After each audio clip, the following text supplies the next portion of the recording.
xalay waxa qasriga boqortooyada lagu casuumay oo munaasabadii xalay dhacay ka mid ahay dad badan dadka ka qayb galayna waxa marti inoogu ahaa oo hadda studio-na la jooga xafladaasi ka qayb galay Cabdirashiid Dahabshiil maamulaha shirkadda Dahabshiil Group Cabdirashiid xafladaasi Buckingham ayaad xalay ka qayb gashay oo shalay soo bilaabatay maantana waa socotaa marka xafladii aad xalay tagtay ee qasriga boqoradda bal waxaad nooga warantaa guud ahaan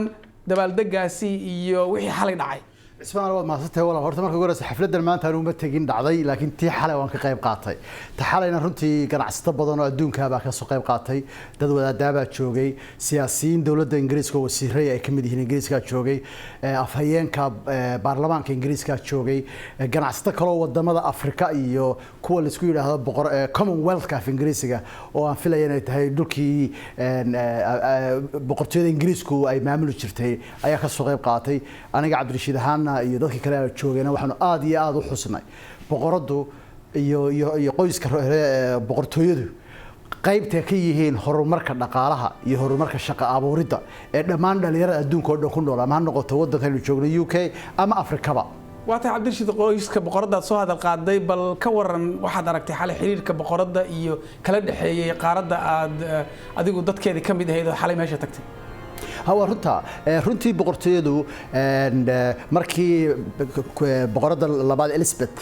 ay aabaheed xilka kala wareegtay waqtiga Kenya joogtay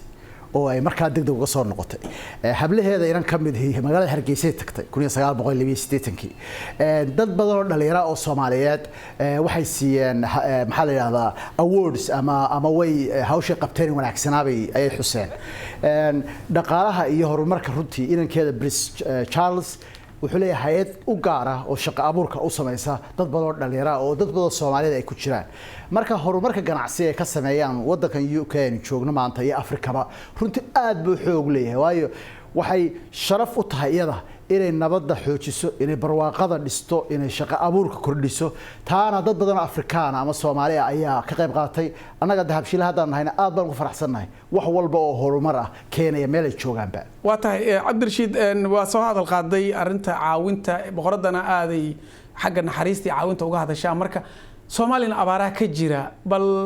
waxaad nooga warantaa wax caawina iyo wax la soo hadal qaaday maxaa isba wasaal sheegtay abaaro xun baa dhul badan oo Soomaaliya ka jir nasiib darro ah ilaahay ugu barayno in roobkii noo sii ballaariyo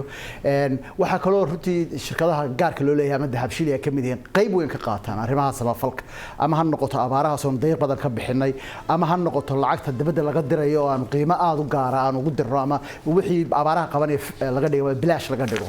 arrimahaas runtii boqoradu aad qayb weyn uga qaadatay dawladdeeda waad ogtahay lacag dhowr iyo 20 milyan baa dawladda Ingiriisku ku dhawaaqday dhawaan in abaaraha ka jira geeska Afrika ay ka qayb qaadato waan rajaynayaa in abaartaas iyo qayb weyn dawladda ka sii qaadato dadka qurbaha jooga ay naga qayb daawanayaan waxay qaban karayaan dadka ay qabtaan aad baa u mahadsantahay Cabdirashiid Dahabshiil